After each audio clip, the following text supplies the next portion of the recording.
forever on fire. ಶಾಸಕ ಭರತ್ ಶೆಟ್ಟಿ ಹೇಳಿಕೆಗೆ ಕಾಂಗ್ರೆಸ್ ವಕ್ತಾರ ಎಂಜೆ ಹೆಗಡೆ ಕಿಡಿಕಾರಿದ್ದಾರೆ. ಮಂಗಳೂರು ನಗರದ ಒಳಗೆ ಮಿನಿ ಪಾಕಿಸ್ತಾನ ಇದೆ ಎಂದ್ರೆ ಕಾರಣ ಯಾರು? ದೇಶದ ಒಳಗೆ ಮಿನಿ ಪಾಕಿಸ್ತಾನ ಆಗಿದೆ ಅಂದ್ರೆ ಸೈನ್ಯ ಸರ್ಕಾರಕ್ಕೆ ಅವಮಾನ ಮಾಡದಂಗೆ. ಕೇಂದ್ರ ಸರ್ಕಾರ ರಕ್ಷಣಾ ಇಲಾಖೆ ವೈಫಲ್ಯ ಎಂದಾಯ್ತಲ್ವಾ? ಹಾಗಾದ್ರೆ ಇವರು ನೀಡಿದ್ದು ಬಾಲಿಶ ಹೇಳಿಕೆಯಾಗಿದ್ರೆ ಭಾರತೀಯರ ಮುಂದೆ ಇವರು ಕ್ಷಮೆ ಯಾಚಿಸಬೇಕು.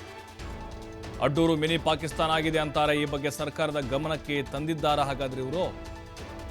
ನೋಡೀಗ ಕಾಂಗ್ರೆಸ್ ವಕ್ತಾರ ಎಂಜೆ ಹೆಗಡೆ ಭರತ್ ಶೆಟ್ಟಿ ಹೇಳಿಕೆಗೆ ಕಿಡಿಕಾರಿದ್ದಾರೆ. ನಮ್ಮ ಸೈನ್ಯಕ್ಕೆ ಮಾಡುವಂಥ ಅವಮಾನ ಅಲ್ವಿದು, ಸರ್ಕಾರಕ್ಕೆ ಮಾಡುವಂಥ ಅವಮಾನ ಅಲ್ವಾ? ನೀವು ಇದನ್ನ ಸರ್ಕಾರದ ಗಮನಕ್ಕೆ ತಂದಿದ್ದೀರಾ? ಮಿನಿ ಪಾಕಿಸ್ತಾನ ಇದೆ ಅನ್ನೋದನ್ನ ಬಾಲಿಶವಾದಂಥ ಹೇಳಿಕೆ ಅಂತೇಳಿ ಹೆಗಡೆ ಈಗ ಕಿಡಿಕಾರಿದ್ದಾರೆ. ನೋಡಿ, ಆ ಪ್ರದೇಶ ಏನಿದೆ ಅಲ್ಲಿ ಅಕ್ರಮವಾಗಿ ಮರಳುಗಾರಿಕೆ ನಡೀತಾ ಇದೆ.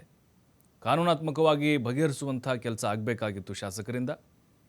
ಆದರೆ ಈ ರೀತಿಯಾಗಿ ಇಡೀ ಗ್ರಾಮವನ್ನೇ ಈಗ ಒಬ್ಬೇನೋ ಬಾಂಬ್ ಹಾಕಿದ ಅಂಥೇಳಿ ಆ ಸಮುದಾಯವನ್ನು ದೂಷಣೆ ಮಾಡುವಂಥದ್ದು ನಮ್ಮಲ್ಲೂ ಈಗಲೂ ಕೂಡ ಅದು ನಡೀತಾ ಇದೆ ಕೆಲವು ನಾಯಕರುಗಳಿಂದ.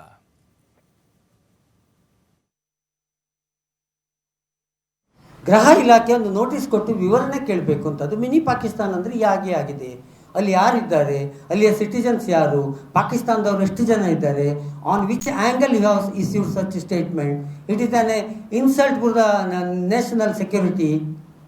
ಅದನ್ನು ಕೇಳಬೇಕು ಅಂತ ನಾನು ಆಗ್ರಹ ಮಾಡ್ತೇನೆ. ಈಗ ಅದನ್ನು ಪಾಪ ಈ 1,000 ಓಟ್ ಕೊಟ್ಟರಲ್ಲ ಭಾಸ್ಕರ್ ನಮ್ಮ ಭರತ್ ಶೆಟ್ಟಿಗೆ, ಅವ್ರು ಎಂಥದ್ದು ಪಾಪ ಅವ್ರಿಗೆ ಇಟ್ಸ್ ನಾಟ್ ಏನ್ ಇನ್ಸಲ್ಟ್ ಮಿನಿ ಪಾಕಿಸ್ತಾನ ಅಂತ ಹೇಳಿದರೆ.